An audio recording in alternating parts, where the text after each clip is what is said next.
Kertas 2 trial Kelantan dia minta cari nilai X, Y, Z. Kita tahu kalau tambah tuat metrik ni, kalau nak tambah unsur yang ini, kita kena ambil unsur yang kedudukan sama. Samakan dengan kedudukan yang sama juga.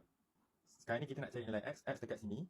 So kita tolakkan dengan kedudukan unsur yang sama juga. Dan samakan dengan jawapan dekat kedudukan yang sama.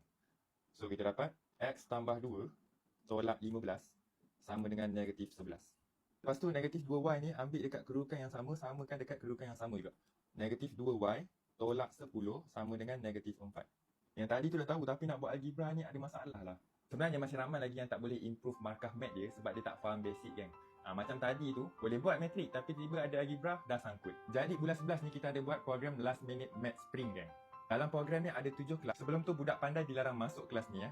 Kita nak fokus kepada pelajar-pelajar yang lemah, yang math tak pernah lulus, yang subjek lain semua okey tapi math dia sangkut. Bukan tu je, korang juga dapat group support di mana korang boleh chat saya bila-bila masa. Dapat juga video recording, free gift soalan SPM trial setiap negeri, siap skema jawapan dan juga set soalan yang telah disusun secara topikal kan. Skema jawapan semua ada. Harga bukan 300, bukan 200, bukan 100, tapi korang bayar RM55 saja. 55 dapat 10 jam kelas. Cuba bagi-bagi lah. 1 jam RM5 je korang bayar. Jadi tempat terhad, saya tak nak ramai-ramai student, boleh PM